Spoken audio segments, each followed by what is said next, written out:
دنیا کی زندگی میں حق تعالیٰ فرماتے ہیں تکلیفیں آئیں گی، مصیبتیں آئیں گی، پریشانیاں آئیں گی، تمہارے مزاج کے خلاف ہوگا، بیماریوں کا سامنا کرنا پڑے گا۔ اگلی بات جو اللہ فرماتے ہیں یہ ہے سب کچھ تمہارے فائدے کے لیے۔ کس لیے بھئی؟ اب یہ ہمیں سمجھ نہیں آتی جی اس میں ہمارا کیا فائدہ ہے؟ ہم بیمار ہوئے تو ہمارا کیا فائدہ ہے؟ نقصان ہوا تو کیا فائدہ ہے؟ کاروبار میں خسارہ ہوا تو کیا فائدہ ہے؟ اللہ فرماتے ہوا مولانا، میں تمہارا دوست ہوں اور میں جو بھی کرتا ہوں تمہارے فائدے کے لیے کرتا ہوں۔ میرے پیر و مرشد نے ایک مثال سے بات سمجھائی۔ کسی کو کوئی بیماری لگ جائے، اللہ نہ کرے کسی کو کوئی بھی بیماری نہ لگے، سب تندرست رہیں، سب کہو آمین۔ کسی کو بیماری لگ گئی، ہارٹ پرابلم ہو گئی، بالکل ٹھیک ٹھاک ہے، ڈاکٹر کے پاس گئے، جی آپ کے چاروں وال بند ہیں، 3 بند ہیں، فوری آپ کو آپریشن کرانا پڑے گا۔ تیار ہو گیا آپریشن کے لیے، پیسے بھی دے دیے، منت سماجت بھی ڈاکٹر کی خوش آمد بھی کی اس کی، حالانکہ اس نے جسم کو پھاڑنا ہے، حالانکہ اس نے کتنی تکلیف میں مبتلا کرنا ہے، لیکن بخوشی اس تکلیف کو قبول کر رہے ہو۔ کیوں؟ پتہ ہے اس کے بعد مجھے اچھی صحت ملے گی، اس کے بعد میری بیماری دور ہو جائے گی، جو زندگی کے 4 دن ہیں مزے سے جی لوں گا۔ تو میرے پیر و مرشد فرماتے ہیں ایک ڈاکٹر کا آپریشن کرنا یہ تکلیف تمہیں سمجھ آتی ہے، حق تعالیٰ تو پھر سب سے بڑے ڈاکٹر ہیں، سب سے بڑے حکیم ہیں، پھر اگر اس کی طرف سے کوئی تکلیف آئی ہے تو وہ کیوں نہیں سمجھ میں آتی؟ ان مع العسر یسرا، میں تنگیوں کے بعد ہی آسانی ہے۔ اور تم سمجھتے ہو کہ تکلیفیں صرف کافروں کے لیے ہوں، تکلیفیں صرف خدا کے دشمنوں کے لیے ہو۔ اللہ فرماتے ہیں تکلیفیں تو میں اپنے پیاروں کے لیے رکھتا ہوں۔ حدیث مبارکہ میں ہے حق تعالیٰ اپنے بندے کو جنت میں مقام دینا چاہتے ہیں، یہ جنت خدا کے پیاروں کے لیے ہے، اور جو جنت کے مقام ہے یہ خدا کے جو سب سے پیارے ہیں ان کے لیے ہے۔ فرمایا جنت میں ایک مقام ہوتا ہے، بندے کو وہ اونچا مقام، اونچا درجہ دینا چاہتا ہوں، اور بندہ اپنے عمل سے پہنچ نہیں سکتا، وہ عمل کرتا ہی نہیں ہے، اس کی پوزیشن ہی نہیں ہے کہ اتنا بڑا نیک عمل کر سکے۔ فرمایا پھر کیا ہوتا ہے؟ میں اس کو بیماری لگاتا ہوں، کسی تکلیف سے دوچار کرتا ہوں، کسی مصیبت کا سامنا کراتا ہوں، کسی آفت کا اس کو سامنا کرنا پڑتا ہے، اس کے مزاج کے خلاف ہوتا ہے۔ فرمایا میرا بندہ اس کے اوپر صبر کرتا ہے، حق تعالیٰ فرماتے ہیں پھر اتنا اجر عطا کرتا ہوں، اپنے بندے کو جنت کے اس مقام تک پہنچا دیتا ہوں۔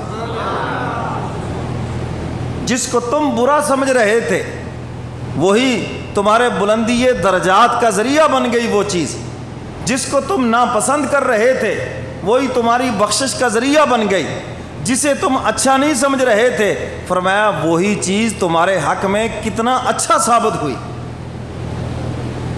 تو اس آیت مبارکہ میں حق تعالیٰ نے اسی بات کو واضح فرمایا، فرمایا قُلْ لَن يُصِيبَنَا إِلَّا مَا كَتَبَ اللَّهُ لَنَا۔ قرآن سن کے کہہ دیں سبحان اللہ۔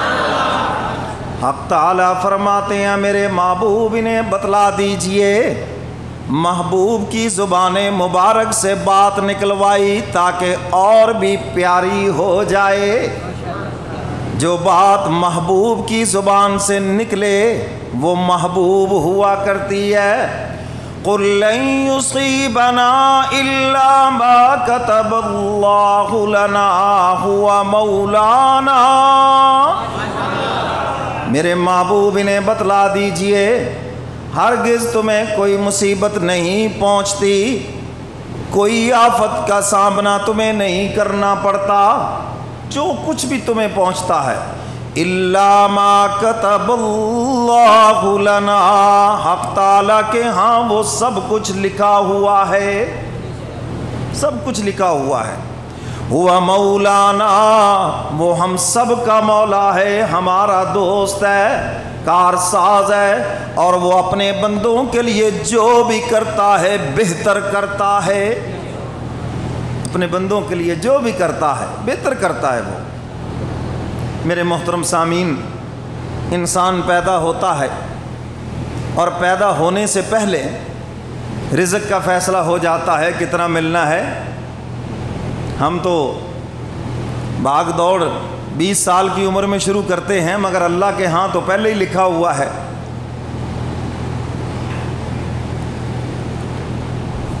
اتنا ملنا ہے اور اس عمر میں ملنا ہے۔ اور ہماری پریشانی کی وجہ یہ ہے، ہم ایک ہی وقت میں سب کچھ چاہتے ہیں، ایک ہی دعا کے اوپر سب کچھ چاہتے ہیں، ایک ہی رات میں دنیا کے سب سے بڑے سرمایہ دار بننا چاہتے ہیں۔ یہ ہے ہماری پریشانی کی وجہ۔ دیکھو بھائی، ایک مثال سے بات سمجھاتا ہوں۔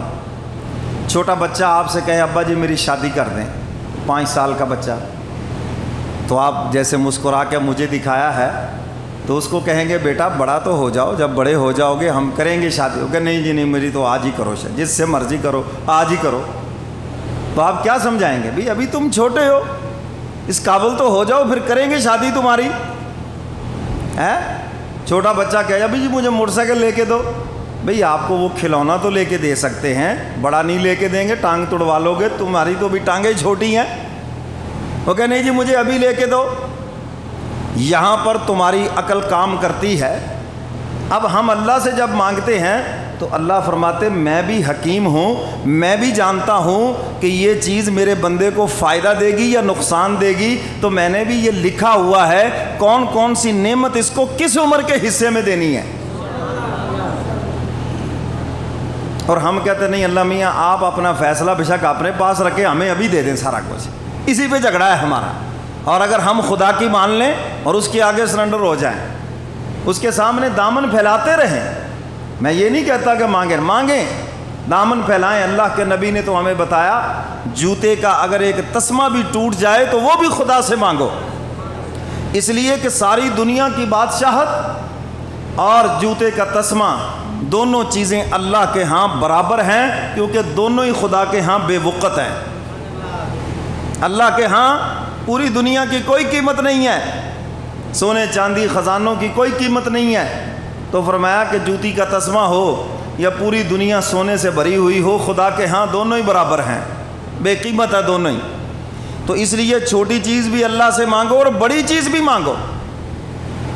بہت سے لوگ ایک جاہلانہ جملہ بولتے ہیں، وہ جی اللہ سے مانگنا ہے تو پھر سائیکل کیا مانگنا، جہاز مانگیں گے۔ کیوں جی اللہ میاں سائیکل دینے پہ قادر نہیں ہے؟ بولو بھائی، تو چھوٹی چیز بھی اللہ سے مانگو اور بڑی چیز بھی، اس کے لیے دونوں برابر ہیں۔ آپ کو جس چیز کی ضرورت ہے وہ مانگیں، اور مانگنا چاہیے۔ حق تعالیٰ جلد یا بدیر اپنے بندے کو ضرور عطا فرماتے ہیں۔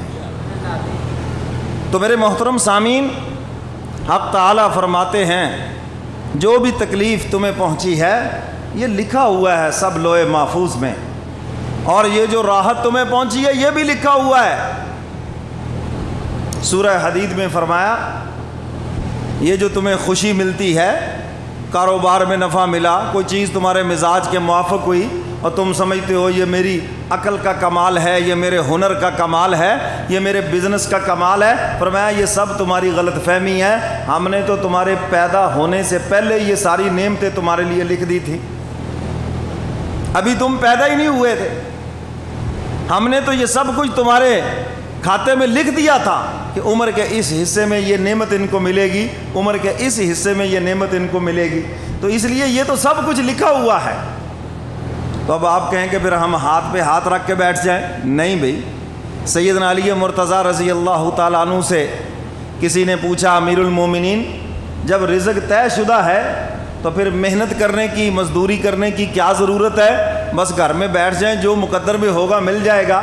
تو فرمایا اگر یہ بھی ساتھ لکھا ہوا ہو کہ محنت کرے گا تو پھر ملے گا، تو پھر کیا کرو گے؟ یہ بھی تو ساتھ لکھا ہوا ہے نا، ہاتھ پاؤں مارو اور ہماری ذات پہ بھروسہ رکھو۔ تو میرے محترم سامعین، اگر کوئی چیزیں آپ کے مزاج کے خلاف آئیں، اور ہر انسان کی زندگی میں ایسا ہے، بہت سے لوگ یہ سمجھتے ہیں پتہ نہیں سارے دکھوں کا مارا ہوا میں ہی ہوں۔ نہیں، جن کو آپ خوشحال سمجھتے ہیں وہ آپ سے زیادہ مصیبتوں میں مبتلا ہیں۔ آپ جس مصیبت کو مصیبت سمجھ رہے ہیں، دوسروں میں آپ کو وہ مصیبت نظر نہیں آتی، تو وہ کسی اور مصیبت میں مبتلا ہے، کسی اور پریشانی میں مبتلا ہے۔ یہ دنیا کی زندگی ہر ایک کو یہاں پر کسی نہ کسی شکل میں تکلیف کا سامنا ہے، اور وہ ہمارے فائدے کے لیے ہے۔ اچھا، اگر دوسری انداز سے میں بات سمجھاتا ہوں، اگر کوئی تکلیف نہ پہنچے تو ہماری زبان پر تو خدا کا نام بھی نہ آئے، کیوں جی؟ ایسے ہے یا نہیں؟ یہ تو جب کوئی تکلیف پہنچتی ہے تو پھر ہی کہتے یا اللہ رحم کر دے، یا اللہ فضل فرما دے، نام بھی اس کا اسی وقت آتا ہے۔ تو اس لیے حق تعالیٰ اپنے بندے کو اپنی رحمت کے ساتھ جوڑنا چاہتے ہیں، دور نہیں کرنا چاہتے۔ حکیم الامت مجدد ملت حضرت مولانا اشرف علی تھانوی رحمۃ اللہ علیہ فرماتے ہیں، انسان کو جو تکلیف پہنچتی ہے کسی بھی شکل میں، بیماری، مصیبت، آفت، کچھ بھی کسی شکل میں تکلیف پہنچی، فرمایا ہم دیکھیں اس میں ہمارا فائدہ ہے یا اللہ کا فائدہ ہے؟ یہ اللہ کا تو کوئی فائدہ نہیں۔ اچھا چلو 50-50 کر لیں بھی، آدھا ہمارا فائدہ اللہ، آدھا اللہ کا فائدہ۔ فرمایا ایسا بھی نہیں، وہ اللہ ہی کیا ہوا جو بندوں سے کوئی فائدہ حاصل کرے؟ اللہ الصمد، وہ تو بے نیاز ہے۔ سمجھ گئے کہ نہیں؟ تو فرمایا کہ ثابت ہو گیا کہ اس میں 100% ہمارا ہی فائدہ ہے۔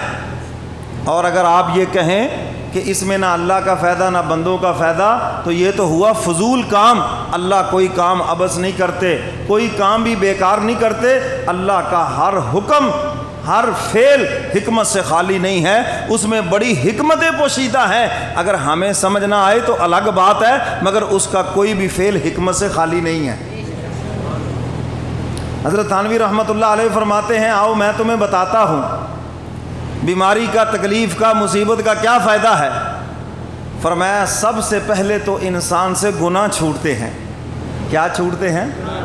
آپ نے دیکھا بڑے بندے جنہوں نے کبھی نماز نہیں پڑھی، کبھی مسجد میں نہیں آئے، لیکن جب کوئی بیماری کا حملہ ہوا، الٹی سی ایک ٹوپی لی اور ہاتھ میں تسبیح اور مسجد کے کنارے میں آ کے بیٹھے ہیں۔ کیوں جی؟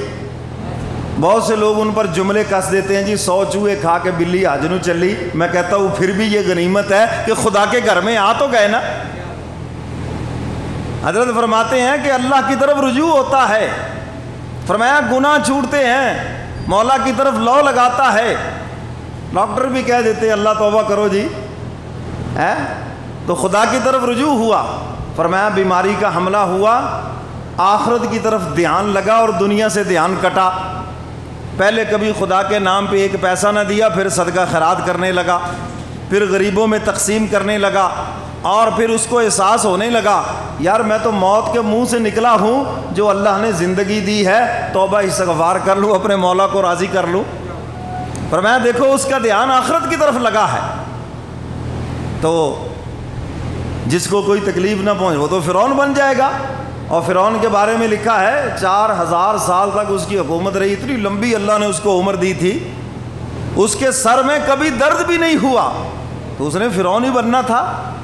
اور جس انسان کو تکلیف پہنچتی ہے وہ عاجز ہوتا ہے، وہ خدا کے سامنے دامن پھیلاتا ہے، اللہ سے لو لگاتا ہے، اور حق تعالی بندے کو اپنی رحمت کے ساتھ جوڑنا چاہتے ہیں۔ اور آگے فرمایا وَعَلَى اللَّهِ فَلْيَتَوَكَّلِ الْمُؤْمِنُونَ، ایمان والوں کو صرف اللہ کے اوپر بھروسہ کرنا چاہیے۔ میرے محترم سامعین، یہی اعلیٰ درجے کا توکل ہے، کامل درجے کا توکل یہی ہے کہ سارے اسباب موجود ہوں اور انسان کا بھروسہ اسباب پر نہ ہو، مسبب الاسباب اللہ رب العزت کی ذات کے اوپر اعتماد ہو، اسی کو کامل توکل کہا جاتا ہے، اور کامل اسی کو بھروسہ کہا جاتا ہے۔ آج تو اسباب پہ بھروسہ ہے، جی میری دکان ہے، جی میرا بزنس ہے، میری ملازمت ہے، میری زراعت ہے، میرا تو فلاں ہے۔ بھئی یہ سب خدا کے فضل ہے، تمہارا ان کے اوپر بھروسہ نہیں ہونا چاہیے، اللہ کی ذات کے اوپر بھروسہ ہونا چاہیے۔ ورنہ تو دیکھ لیں اس کے لیے کیا مشکل ہے، یہ جہاں پر سیلاب آیا کتنی فصلیں بہہ گئیں پانی کے اندر، کتنے مویشی بہہ گئے پانی کے اندر، کتنے مچھلی فارم تھے بہہ گئے پانی کے اندر، کتنے باغات تھے سب زیر و زبر ہو گئے، اس کے لیے کیا مشکل ہے؟ لیکن وہ ذات تو موجود ہے نا، اللہ رب العزت تو موجود ہے نا، اگر اس کے اوپر بھروسہ ہے تو انسان مایوس نہیں ہوگا، انسان پھر کوئی غلط قدم نہیں اٹھائے گا، انسان خودکشی کی طرف نہیں جائے گا۔ کیوں؟ اس کو پتہ ہے اگر اسباب ٹوٹ گئے کوئی بات نہیں، مسبب الاسباب تو موجود ہے نا، اور وہ میرے لیے کوئی اور انتظام کر دے گا۔ اللہ کی ذات پہ بھروسہ کریں، فلاں سے لے لیں گے، فلاں کر لیں گے، فلاں کام آج کوئی فلاں فلوں کام نہیں آئے گا۔ اور یاد رکھو یہ ہم سب تو فقیر ہیں اور وہ ایک ذات بے نیاز ہے۔ فقیر فقیروں کو کیا دے سکتے ہیں؟ کوئی ایک کشکول لے کے بیٹھا ہو اور دوسرا کشکول والا اس کے پاس چلا جائے، یار میرے کشکول میں کچھ ڈال دو، وہ کہے میں تو سارا دن خود مانگ کے کچھ لے کے آیا ہوں، میں تیرے کشکول میں کیا ڈالوں؟ یہ تو خود محتاج ہیں، اس سے مانگو جو کسی کا بھی محتاج نہیں ہے۔ دامن اس کے آگے پھیلاؤ جو کسی کا بھی محتاج نہیں ہے، نہ وہ اسباب کا محتاج ہے، بس اس کا حکم کن فیکون، ہو جا، وہ ہو جائے گا اسی وقت۔ ایک بادشاہ بڑا رحم دل تھا اور اس کی رعایا میں ایک بیچارہ مقروض، کسی نے کہا بادشاہ بڑا نرم دل ہے، غریبوں کی بڑی مدد کرتا ہے، اور یہ بھی خوش نصیبی کی بات ہوتی ہے کسی قوم کو حکمران رحم دل مل جائے۔ اللہ فرماتے ہیں ان کے دل بھی میرے قبضے میں ہیں، اگر میری نافرمانی کرو گے انہیں بھی ظالم بنا دوں گا، پتھر بنا دوں گا، اور جن سے امیدیں لگا کے بیٹھو گے یہی تمہارے نقصان کا ذریعہ بنیں گے۔ اور فرمایا اگر اپنے رب کے اوپر امیدیں لگاؤ گے، رب کے فرما بردار بنو گے، اللہ فرماتے میں ان کو تمہارے اوپر مہربان کر دوں گا، یہ خیر خواہ ہو جائیں گے، تمہارے مہربان ہو جائیں گے تمہارے اوپر۔ تو اس کو کسی نے کہا تو اتنا مقروض ہے، اتنا پریشان ہے، جاؤ بادشاہ بڑا مہربان ہے، لوگوں کی بڑی مدد کرتا ہے، رعایا کا بڑا خیر خواہ ہے، جاؤ اس کے پاس۔ وہ بادشاہ کے پاس پہنچا، بادشاہ اس وقت سربہ سجود تھا خدا کے دربار میں،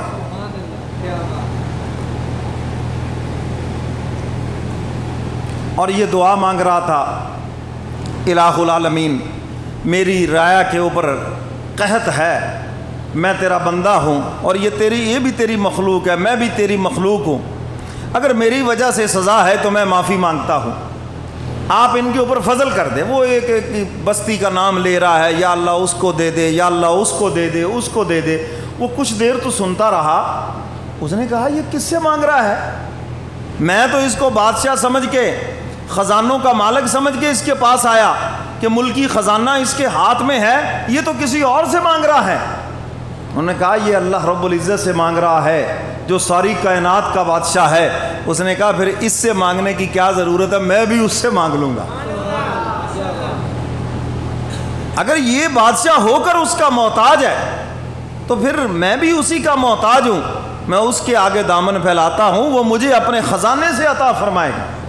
تو اللہ فرماتے وَعَلَى اللَّهِ فَلْيَتَوَكَّلِ الْمُؤْمِنُونَ، ایمان والوں کو میرے اوپر بھروسہ کرنا چاہیے، اور جو اللہ پہ بھروسہ کرتا ہے اللہ بھروسہ ٹوٹنے بھی نہیں دیتے۔